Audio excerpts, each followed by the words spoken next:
Hey everyone, Donnie here with Paleo Tracks. I'm out in the Rocky Mountains and I'm doing some scouting right now for the upcoming hunting season, and it kind of got my wheels spinning maybe about a potential video on a primitive tool that I typically use anytime I'm out hunting and I process that game animal, and that's its bones.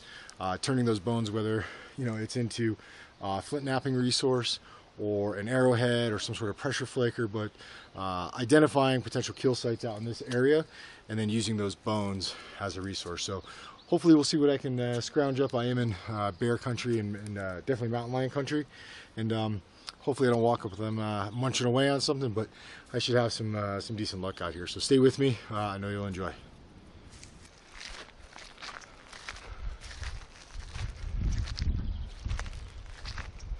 So I've been out walking for a little bit trying to find a kill site or some sort of chewed up animal, and I think I've got my first signs and indications right here. Definitely these are some bones. They don't appear to be too rotten by any means, but let's take a little closer look. Maybe this is a good sign though. This is definitely a good sign. There might be other, it's a little chewed up, a little rotten on the inside. These guys are definitely clearly a little bit older, but let's see what else we can come up with.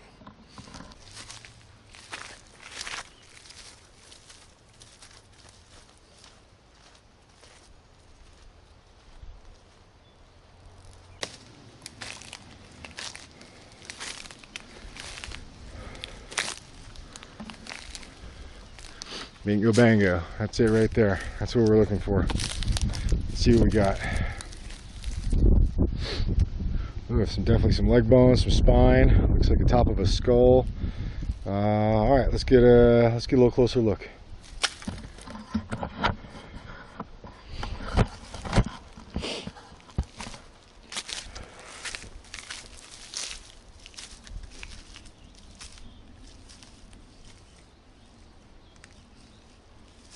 Thought that maybe it was something else. All right, yeah, definitely. This is a nice find. That looks pretty solid. You can see a small little crack down there. That definitely means it's older, but still definitely workable. All these nice little edges here and here.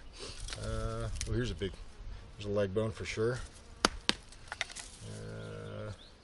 Some sort of shoulder. Hip bones is definitely from a deer. We can definitely use these.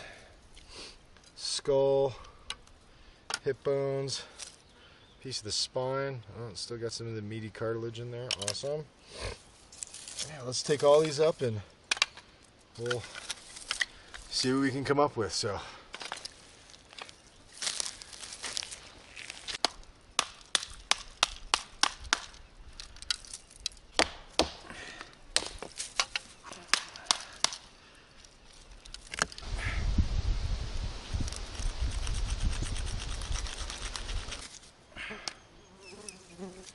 All right, so real quick, real down and dirty, I collected up some of these bones, and they're all going to be used eventually, but right off the bat, what I could come up with just by banging them with one another is that I have this nice leg bone of a deer, and this is what the kill was. I'll use this as a handle for some sort of knife or some sort of dagger.